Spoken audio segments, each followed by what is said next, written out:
All right, everybody, welcome back to another episode of Everyday Whiskey. I'm Mike. And I'm Dan, and this week we are doing the entire Jack Daniel's Bonded series. Yes. So, the original two, which would be the Bonded and the Triple Mash, now are accompanied by, this came out, probably 4 or 5 months ago? I think so. The Bonded Rye. So, basically, the regular Bonded actually won Whiskey of the Year last year in 2022. It did. Mike and I have our opinions on that. I think that was a bit of a stretch. I think there are better bourbons / whiskeys out there. But either way, a win's a win. Take it. The Triple Mash is really cool because it's a blend of 3 different whiskeys. All 3 are bottled and bonded whiskeys, and they blend them together. 60% Tennessee straight rye. Yep. 20% Tennessee malted whiskey, which we're assuming is what went into the American single malt, Heritage release. We don't know for sure. Don't quote us. But if I had to guess, that's probably something to do with it. Yeah. Or maybe it's one of the ones they send overseas, because Jack does have some SKUs that we can't get stateside. You're right. I don't know. It just could be like a duty-free option. It could be. It just interested us. I was like, what the hell is that one? And then finally, it's going to be 20% Old Number 7, your regular Jack Daniels. And then lastly, but not least, we're going to do it last. You guys stick around to the video, hopefully. You're going to do the Bonded Rye. So it's obviously 100 proof. All these are 100 proof. They've got to be 100 proof since they're bottle and bond. Yep. We've done an episode on bottle and bond before, so if Mike wants to put the link to the bottle and bond episode up here, go for it. I think it's like episode 3. Probably. It's early on. It was an old one. We're not going to go through all the rules of the 1897 Bottle and Bond Act. We've also had other videos where we briefly recap it, but honestly, just Google search bottle bond, but you'll learn everything you need. Just we're trying to get the specs out of the way early now, so we can just go to drinking. So this is going to be 70% rye, 18% malted barley, and I believe it's 12% corn. Hold on, ready? Fact check. 18% corn. Sorry, Sorry. It's 70% rye, 12% malted barley, 18% corn. Watch, someone's going to go in the comments. You're actually wrong, even though you're pulling it off of Jack Daniels. I'm just saying, this is a Jack Daniels master distiller right here. It's a picture of him. I screenshotted it. I wasn't sure what the breakdown was for it. I wanted to be accurate. Fucked it up the first time. Got it right the second time. All right, let's get into this. All right. So first, we got the regular bonded up 2022 Whiskey of the Year. Maybe. All right, 1 point for its seal. Corks are good. Yeah. Corks are good. Cheers. Ooh. Simple nose, but nice nose. Just maraschino cherry. That's all it is. Yeah. I just get maraschino cherry and maybe some ethanol. I was going to say a little bready. Maybe yeasty? Is yeasty the term you're looking for? Maybe? It is, but is there even yeast in this shit? No, it's not. I'm just saying like that. It's like the baking bread part. And you smell like the fresh yeast. Well, than that, cherry.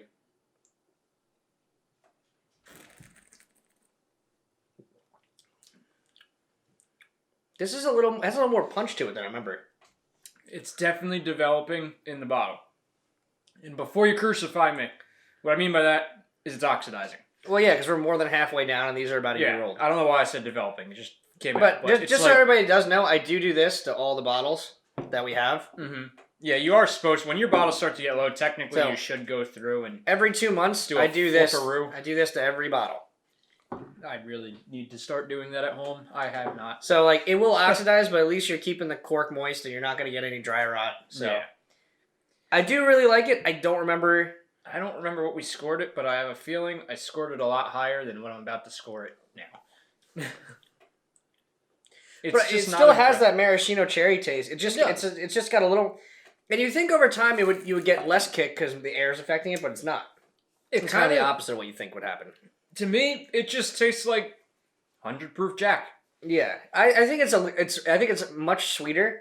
A little bit. Like regular Jack is almost like that burnt cherry cola. With obviously you get like some little oak presence.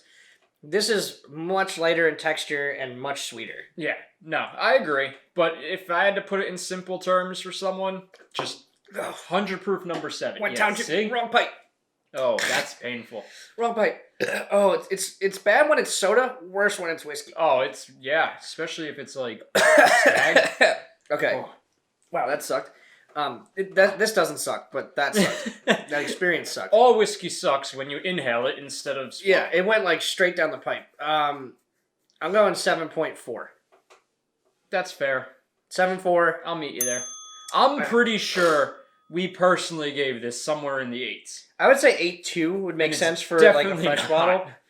Definitely not. We weren't going to buy all new bottles for this. This is obviously a new bottle. I haven't even opened this yet. I just bought it today. We've never even... These were the first releases of the 700 ml bottles into the market for Jack. Yes. Why do I get green apple? This one's really nice. I just get like general apple spices. Yeah. Like almost it's like apple pie. Mullspice. Or that. Yeah, that's actually better. Not pie. Mullspice. You're right. Mullspice. It's For nice. those of you who don't know, mullspice is that shit you put in warm apple cider. Yeah. It's like a little bag, dump it in, mull it up. And This is a really nice like, nose. And you get the malt. The malt's there. Like you get the funky fruitiness of the malt. Yeah. And then you kind of get the spiciness of the rye they use. Because the predominant blend in this is a bottle and bonded rye, which is that. Yep. I'm just impressed with the apple. I think we like this one better. I'm pretty sure I did. We've done this 3 times and flipped every time. Oh, that's nice. Chocolate malt. That's chocolate. This is German chocolate malt, dude. That's what it tastes like. That's so good. Chocolatey. It's so good. It's a little spicy finish, good flavor, no like no ethanol. Yeah, it's like a chocolatey cacao. You definitely get like that little cocoa bit of nib, coffee. like a little bit of cocoa nib. Yeah, a little bit of coffee in there. It's good. That's I good. like that. That's really nice. It's tasty. Peppery. This was just always slightly good peppery. too. I don't know how we ever like went to that. I don't know. I that's why I'd love to know what it was because I know I switched between them. That's really good. All right, you go first this time. I'm actually coming up higher on this one, and I'm gonna go to what I thought this one was, an 8.2. That's good. Yeah, I'll match it. 8.2. 8.2. Like, it's good. It's not knocking my socks off, But it's solid. very, good very flavor. It's balanced. It's for 100 proof. It drinks very cleanly. This might be divisive to say.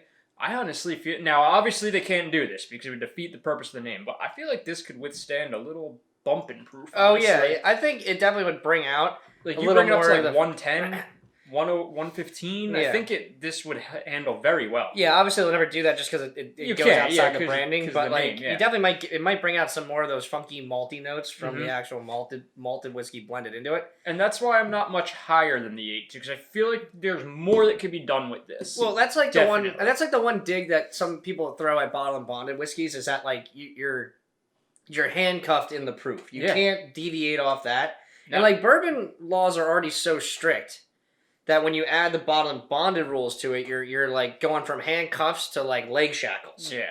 So You like get really balanced. your flavor can't deviate all that. Like this was a crazy bottle and bonded release because Oh, yeah. they found a loophole on how to blend out a bottle and bond because you're just using 3 different bottle and bonds to make one batch. It's crazy. And it was at that time when it came out, it was definitely the only, at least as far as my knowledge, the only distillery doing that. That's my knowledge also. Yeah. So All right, so let's get into the bottle that I'm pretty sure everybody, if you clicked on this video, this will be the thumbnail. Jack All Daniels 30 bottle and of bonded you. rye. All 30 of you lately. now this has a very similar. This smells like a Kentucky rye. This is like musty. This is interesting to me because I just experienced What this does that today smell? with Redwood Empire. What the fuck is that smell? To me, I get a lot. These are very similar to me.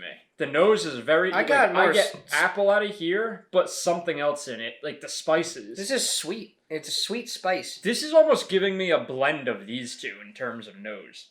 It's like a culmination of the. Is it like apricot or something, Cherry or like what is that? I don't know. I need to smell an apricot because I feel like I'm getting apple hay. I get hay funk. I definitely get apple. And your traditional maybe rye. like General Orchard fruits. Yeah, normal rye nose kind of. This is definitely more like leaning towards the nose of I would say like a Kentucky rye. Mm-hmm. Like this smells like a lot like kind of similar to like Michter's rye to me. Yeah. Where it's just like kind of like has more of a sweetness on the nose. Interesting. I like it. Like To me, it's just like a blended of these two noses. It really is.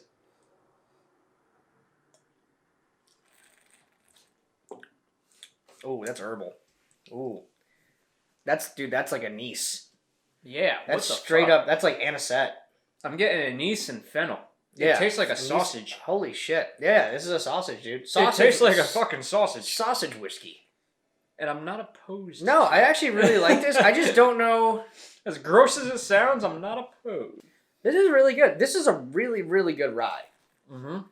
And like this is like the opposite of this, where I think like they max the proof out on this. I think any higher, this gets sharp and bitey. Yeah, It's a little aggressive. It's This is soft. It's a soft rye.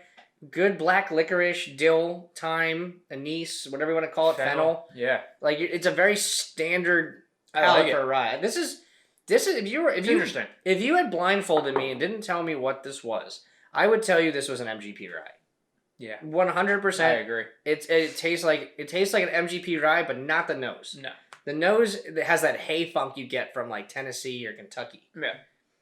Now, don't get me wrong. I'm like, when it comes to rye, I'm a Willet 4-year through and through. That is still my favorite rye. This is good though, But because it's this still is got a interesting. little funkiness in the palate too, though. Actually, I don't All right. fully retract that statement, but I'm gonna add to it the Balcones rye too. The one that tastes like dude, and, like, jalapeno chocolate. I know it's hard to get and it's expensive, but I think like the peak rye for me is You like that Michter's 10, Michter's 10 is the peak rye. I'm getting another glass. I gotta try this again. I don't know. It's good. I like It's it. very good. I just don't know if I can go higher than that. That's kind of how I feel. Although I was gonna go a little higher because I am liking it a little bit better, but I'm not going much higher. Man, this is really good. It's a solid rye. It's way, way, way better than I thought it was gonna be. It's just interesting. It's very interesting. I think it's like, oh, fuck, this sucks. You want me to go? Yeah, you go. 8-4. I was going like 8-1. 8-3. 8-3 it is. So 8-3 out of 10. The Jack Daniel's Bonded Rye, the new product, wins. Yeah. It's by 0.1 point. Still dying from the first. We're a little late to the party on this one too, by the way. Yeah. So like we could have did this 5 months ago when it came out, but we didn't do it. We had the Jack Daniel's Twice Barrel Rye. We wanted to get out there. Yeah, we wanted to do some of the other. Yeah, places. but either way, like I said, try all three of these. They're all great whiskeys. Obviously, the Bonded Ryes we picked as the winner. Yes. But if you don't like ryes, this triple mash is awesome. I still, Great even bottle. though I rated this one higher, I still think like predominantly you should probably go for this one. Yeah. It's it's the perfect blend. I think this is more versatile, and It is. This will appease more people. Where 100%. this might appease us more. And it might appease rye. It might divide rye drinkers too. Yeah, It's this is weird. a high rye count too. So, again, Yeah. this is all subjective. So you might think the Bonded's the best thing since sliced bread. Yep. We disagree on that. I think it's Yep. a little rough. I think it's too sweet. And you're entitled to your wrong opinion. I think the triple mash for me is the winner. That was for me. Yeah, I just think it's the most balanced out of all three. But this is probably the best rye besides the twice barreled rye that they've put out. And I'm putting this ahead of the barrel strength rye, the single barrel rye. I think it's much better than both of those. Definitely, 100%. But that twice barrel rye was like something special. That fucking bottle's nuts. But all right, Mike, Anyway. send us out. All right, guys. Thanks for sticking along, watching this review with us. Remember, don't forget to like, comment, subscribe to the channel, and we'll see you in a couple weeks. Cheers. Bye.